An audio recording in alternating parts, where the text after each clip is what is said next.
Um, so Lauren and I and Violet were talking right before this meeting started, and you and Catherine, your aunt from the UK, were going to come to the in-person VSOF um, Foundation conference that was going to be in Palos Verdes that Patrick organized the spot. And then, of course, we knew what happened.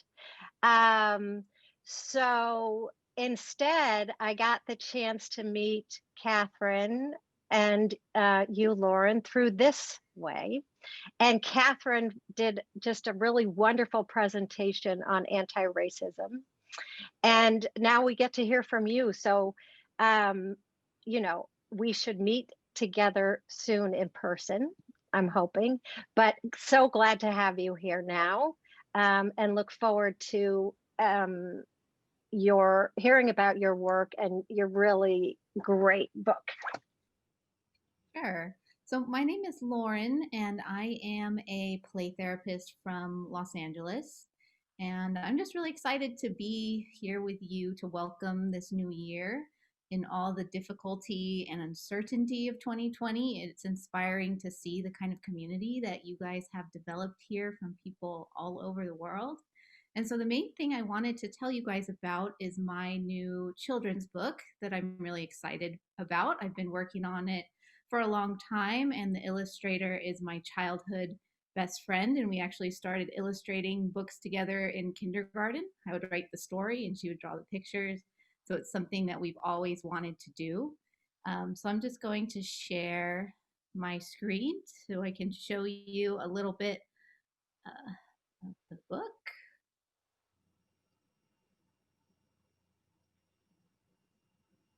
So the book is called Be Mindful of Monsters, and it tells the story of a child who sees their emotions as monsters. And after unsuccessfully struggling and fighting to avoid them, finally learns the valuable lesson that feelings are there to help us, and that it is through accepting and taking care of them that we can live more fully. It combines basic mindfulness principles with these vibrant illustrations that my best friend does and some engaging activities. And I designed it for use both in a therapeutic setting and also so that it can be used at home, in schools.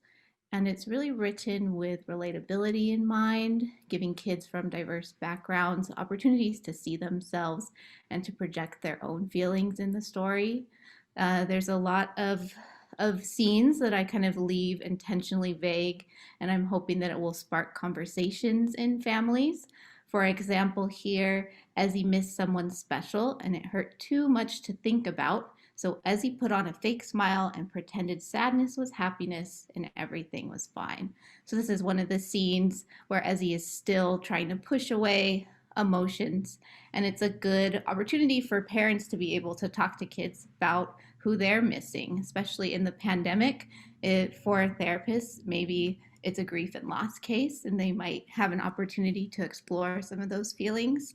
I was in the middle of this when the pandemic hit, so I had my illustrator switch some of the illustrations so that they could be really relevant to both the pandemic and afterwards. So we have connecting with family over Zoom. This could be homeschool. So it's really, it can be read all in one setting, or it can be broken up into parts so that you can really digest the message and do different activities in between. And so I also am just finishing up. I finished it up this weekend, yesterday, a workbook. And so the workbook, it can accompany the book. It can also be used alone. And it has over 100 pages of different activities, interventions, crafts, coloring pages, and they integrate kind of a range of therapy modalities and the ideas that they can be easily adapted to meet a child's needs. So here's just some example. I have a range of some crafts and meditation tips, just little worksheets that incorporate the really cute monsters that my illustrator designed. And it goes through different therapies. I specialize in EMDR, so it has a little section with some stud scales and different resources. Uh, a lot of metaphors based on acceptance and commitment therapy, exploring anger, just have a wide range so that it's not really meant to be a curriculum. It's meant to be something where you look through and you might be able to find something that really meets a child's needs to kind of enhance the messages that are in the book. And so it's available in English and in Spanish. Right now, the workbook is only in English, but I'm working on getting that translated soon. And if you are in the US, you can buy the books on my website. It's bumblebls.com. And if you're outside the US, then it might be a bit less costly to just search for it on Amazon. And then I'm also selling the e-workbook on my website, and that will be available on Amazon too. And then in February, it will be available in paperback. And so during the pandemic, I've been using this book during teletherapy a lot. It's a great ebook for screen sharing. And then there's also a new telehealth platform that's coming out in a few weeks. It's called Hopscotch. And it's a bit like Zoom, but specially designed for child therapists with a great art board and about 50 different embedded activities that you can do with clients. And this ebook will be offered through that platform along with a number of the activities that you can do with clients as well. And so I wanted to lead you through just one of the quick activities that I have in the workbook. And so for children, when you're starting to teach relaxation skills, it's hard to get them to relax their muscles from a neutral state. And so I like to start by doing activities where they're tensing and then relaxing their muscles. And so this is an example of like an evidence-based practice, progressive muscle relaxation that on its own sometimes is a little bit dry for kids. And so I just make it into a game where they are pretending to be monsters. So if you'll bear with me for a minute, just follow along with what I say, and we're going to do one of these activities together. So make a fist with one hand as tight as you can. Show off your big monster muscles. Now wiggle your fingers. Let's try it with the other hand and squeeze. Wow, these monsters are strong. And relax. Wonder what color your monster is. Stretch your arms up high over your head. Feel the pull in your shoulders. Make yourself as tall a monster as you can. Now let your arms hang down by your side like a jelly monster. Now get ready to fly. Reach arms up high and to one side and to the other and jiggle again. Now pull your chin down and hunch your shoulders up like a shy, scared monster. Now hold your head up high with your shoulders back like a strong, proud monster. What is your monster feeling? Show us your monster teeth. Bite down hard. Let's try it again. What does your monster sound like? It might sound like this, "Arr!" Or maybe cheep, cheep, cheep, cheep, or caw, caw, caw. I'm wondering what your monster sounds like. Make your belly hard by squeezing it tight. Pound back and forth like a drum. Back and forth. Back and forth. Now relax your belly. Make it feel like jelly. And try it again. See how it sounds different.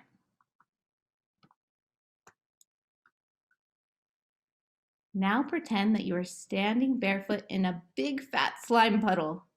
Squish your toes down deep into the slime. Try to get your feet down to the bottom of the slime. Push down, spread your toes apart.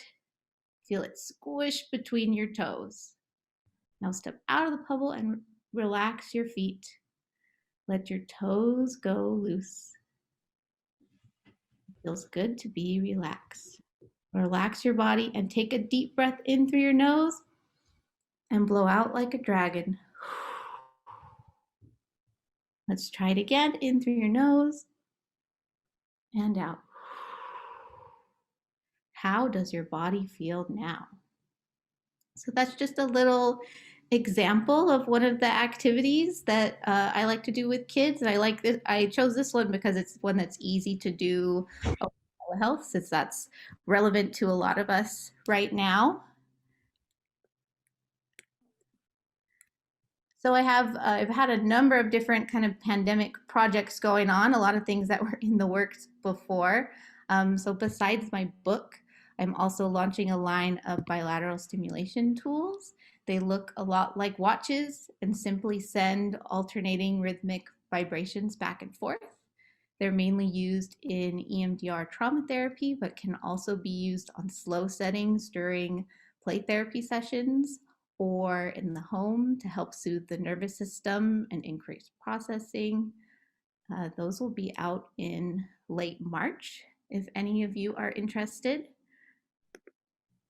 And the last thing I wanted to talk to you about, so I run a popular play therapy blog. It's called Creative Play Therapist.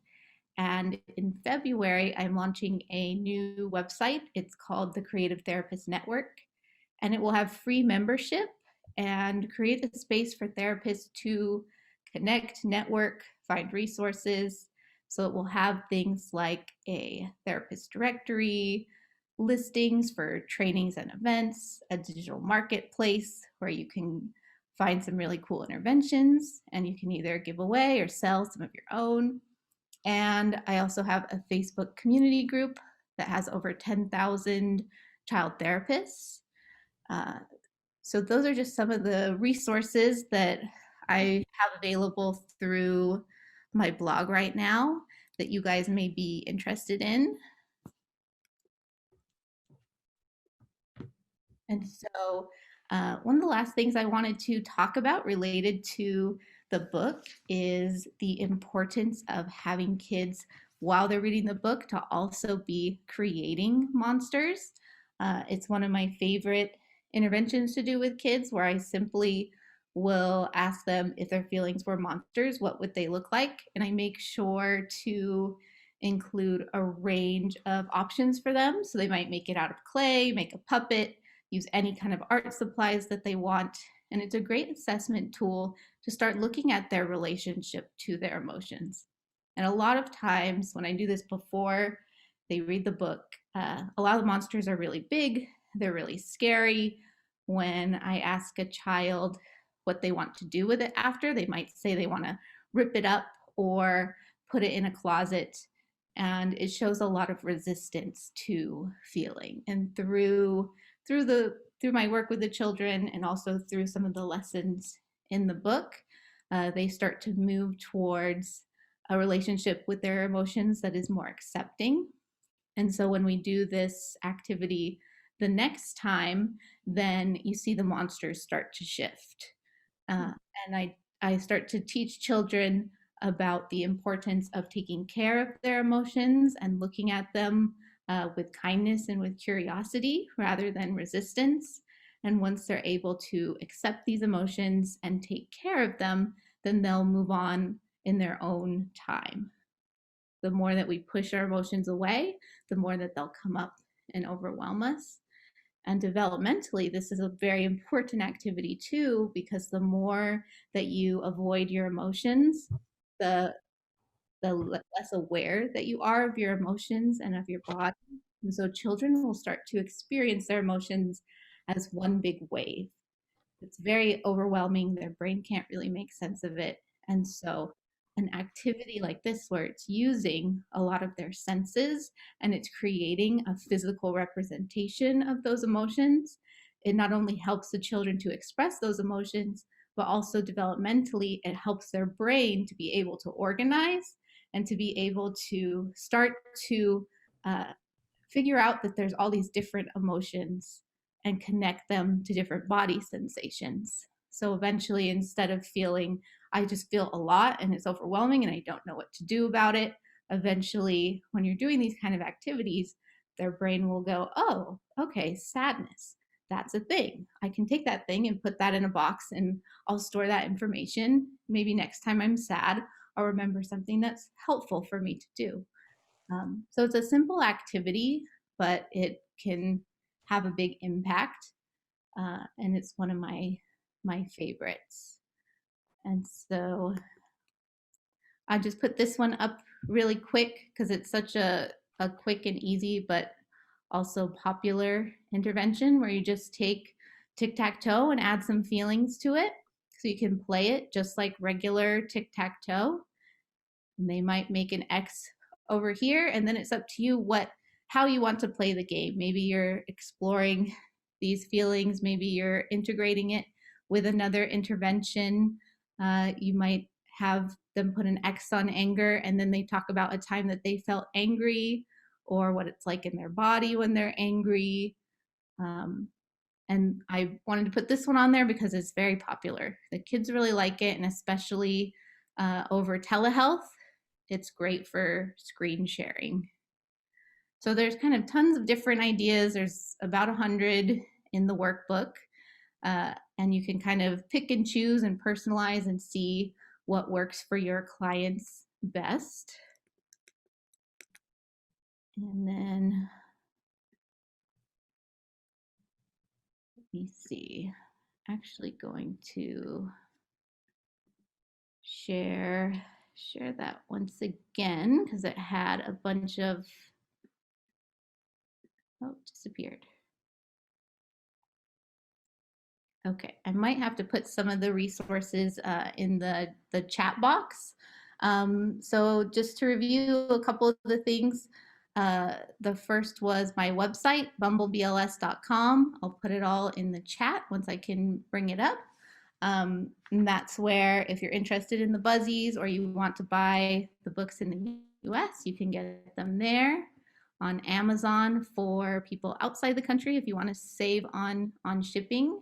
And then I'll also put my email address in there in case anyone has any questions or is interested in the book being translated into another language, since I am open to doing that as well.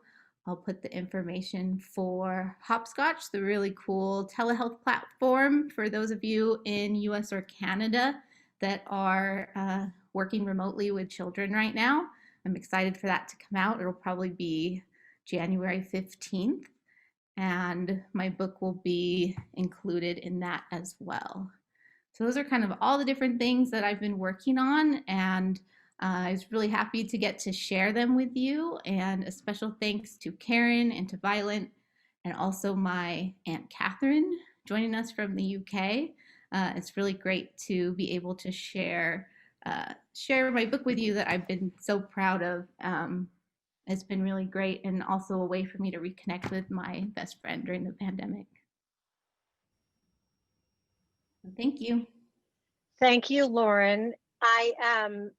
I wasn't familiar with your work until your aunt made this introduction, and then when we met and you showed me the book and the workbook and your blog and the platform, I'm like, oh my goodness, this is a powerhouse of a therapist, and you're contributing so much to more than just your client base, but also to our field.